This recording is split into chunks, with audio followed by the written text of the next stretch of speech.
Hello, everybody. Welcome to Tarot Off the Cuff. My name is Kevin Quigley, and we are so glad that you joined us. Our next reader is Nancy Antenucci. She's a soothsayer, a pool player, and a movement magician. In her first life, Nancy was a choreographer and a dancer. She loves teaching tarot, and we hope that you love what she has to offer. Hi, I'm Nancy Antenucci, or known as Nooch, and I'm ready to jump in. I got my Morgan-Greer, my very old Morgan-Greer. Look at how expanded it is. Just like, that has years and years in it. So I'm going to shuffle a card. You're going to hear my cat wanting to get in the room, and I'm not going to let Max in. And I'm just going to pull one card and just see what it triggers for me in terms of what I could tell a reader finding their own way with this, or a curious story perhaps. So, okay, first I better ground myself a little bit here.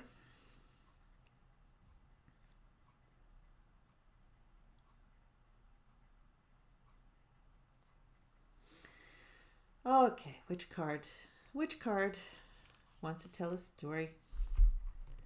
And hello, the Wheel of Fortune.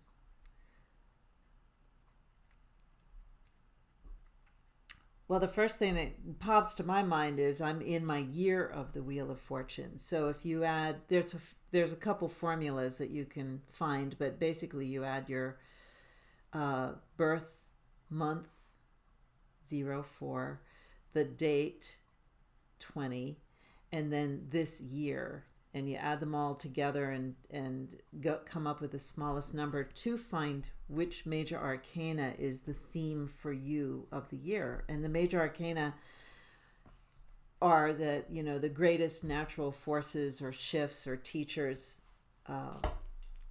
And so if you know kind of a theme that you're having that year, it might help with some of the bumps in the road. So the Wheel of Fortune, actually, ever since I've started reading through this odd COVID time, feel like I'm seeing a big karmic wheel in the sky, and either you jump off or you get pushed off.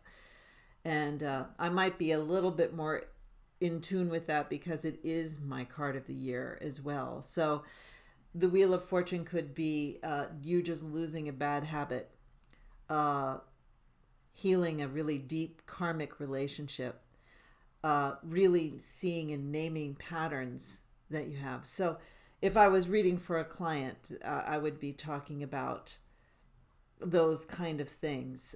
That's what's showing me is what goes up must come down. What's down goes up. It's the great change. The great change. It's not a shift. It is a forever change. When you leave that room, you don't come back. So in a reading perspective, that's where I would stay with my client. In the Tarot of the Cuff framework of, okay, what does a Wheel of Fortune, what could that mean in terms of as a reader? Several things. One is reading during times like this, when everything changes. We've never experienced anything like this before, at least not in this incarnation. But I remember when it first started happening, and I thought, this is just like the medieval days. There's something familiar about this. The 1% and the serfs on the bottom, and a lot of blood and a lot of plague, and I don't know, I'm getting a faint memory in the back of my head, So just that idea that we are spirits having a human experience, and to me, the idea of other lives, I used to call them past lives, but to me they're parallel lives now. I'm happily in some Tudor world on 3 planets over, but the need for real conversation and problem solving and creativity at times like this, when the system is just cracking, and or even just that one person is cracking, so it's like okay, what needs to come out of this? Rubble. you know, let's see. And, you can see that there's this kind of dirty cloud around the hand, and the moving, what was royal, comes down. How else would I look? I love any major arcanas to me. If I ask questions, and I do a lot of path readings. So if somebody says, "Will I get this job?" Or I'm between two jobs, or I'm looking at both these jobs, I'll do, okay, what does it look like? Just lay 3 cards down. What does it look like if you take this job? What does it look like if you take that job? And everything good comes in 3. So what would it look like if there was some other job that you would take that we don't know about at this time? And I do believe, this is kind of new for me, but it feels right. And that's how I go. That's how I roll with tarot technique. If it feels right and it's being called, and I do it again and again, and it seems efficient for my client or student, I'm going to stick with it for a while, which is the major arcana win. So if there's major arcana, wherever they are, if there's 2 major arcana in that first one versus, and it doesn't matter what they are either. Seriously, Tower, Devil, there's something about that job that has much more of a need or a direction. So I always just say the major arcana win, like bingo. It's like, whoa, this one has a lot of major arcana. Lately, over the last couple years, I've just been reading cards in 5, and I'll take out all the major arcana and put them on top, and then the other minor arcana to me are the worldly magic or the everyday magic. So it's kind of interesting to lay down 5 cards and see 4 major arcana and 1 minor arcana. You wouldn't think that would happen very often, but it is these days, because I think a lot of us are living in major arcana days, which is, there's no casual change now. It's like big shifts with relationships, big shifts with what you thought was important is just kind of fallen off the screen now, or what you're being called to do. I think some people are like, I don't know why, but I actually would like to read professionally. And it's like, can I do that? And I would say to you, yeah, you can do that. You follow your curiosity, follow how you read the cards, how you read energy, how you understand yourself. I understand myself as a spirit to be having a human experience, but if that's not your modality, what is? The more you know.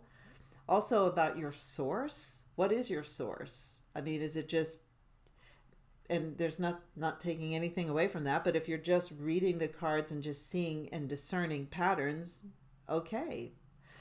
There's others, me included, where I feel like, no, I'm kind of channeling. I am channeling a greater source. So I kind of feel like an astronaut hooking up to the mother ship before I just go out into space. But I'm totally roped up to mother ship, because otherwise you're, it's a Space Odyssey, which is one of my favorite movies. So, going with shifts, really knowing some of these bigger themes for yourself are really important, kind of essential, because otherwise you're just kind of relaying information. But if you do that well, then do that well. Whatever you do, do well when it comes to reading for others. I would also say, just because I have changed so much, my reading style changes. When I first started, I would always lay down a significator, not just because that was in the fashion at that time, which your significator would represent the person that you're reading for. It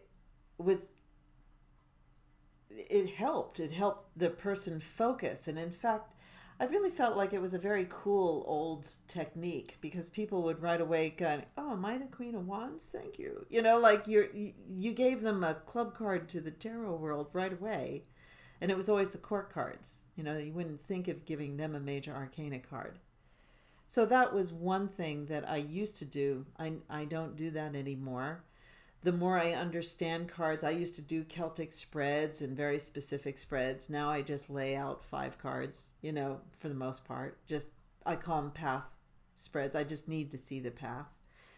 I've also gotten way more psychic reading cards, So I know a lot of tarot readers just hate the word psychic, much less own it, and I'm like, the more I read, I feel like the more the symbols or the narrative really kind of opened up my ability to sense things coming in sideways. Because that's, to me, is what psychic is just releasing all the release the Kraken, all the filters, the rational filters, and just kind of see what comes in. And the one thing that I've taught over and over again as a teacher is that, to me, our rational, logical self is our dog. It's very clan-based. It's, where's the food? Can I help the owner? Very focused in on the hierarchy. Whereas your intuition is more a cat. It just, if the environment is pleasing enough, if there's enough sun coming in on the bed, they will go to a place where they feel comfortable and can just be themselves. They don't come if you call their name. They may come if they hear a can opening, but that's a different story. So you can, with intuition or psychic, what you're actually doing is allowing yourself to relax and just kind of let information come if it comes. It doesn't always come. That's why it does really help to have a traditional knowledge of the cards, because if there's no real juicy energy coming in, then you will need to follow just the verbatim patterns of the cards, and that works. But I actually love to read psychically. In fact, I did a reading, this was a while ago, but I did a reading where I was working with a person and we were both grounded and we felt really comfortable with each other, and I just started asking questions and information, and the deck of cards sat in the middle of the deck, and she said, are you going to be using those cards? And I said, I am. It's just we're not actually pulling them or looking at them. So to actually allow yourself to shift, as with the Wheel of Fortune, as a teacher, as a reader, as a creator, to allow yourself to evolve, that there's no Bible and there is no, well, frankly, I would follow the Bible more if Jesus wrote the Bible. But, if it's other people, then it's hearsay, and to me, that's what tarot is a lot of it's hearsay. So if it's hearsay, then it's my say. It's like, well, what do I sense? And as you grow, you're going to evolve and change techniques and up your levels, hopefully. It does help to learn from other people or to go to conferences here or there, online classes, just to get some ideas. I've gotten some great ideas from some YouTube readers. I just love the way they approach it. I myself would never be able to shuffle cards where something flies out. It kills me. It kills me to watch it. It kills me to hear it, but I understand that. It's just like they're even letting synchronicity take over with what card is actually chosen. So staying open to the big shifts, to how the wheel wants to turn. So I hope this helps, and good luck with your own progress and evolution as a reader. Hey, this is Kevin. Hi, this is Nooch. Thanks for watching. If you like what you saw, please hit a thumbs up and subscribe. You'll know when new ones are coming. And share with your friends. We'll see you soon.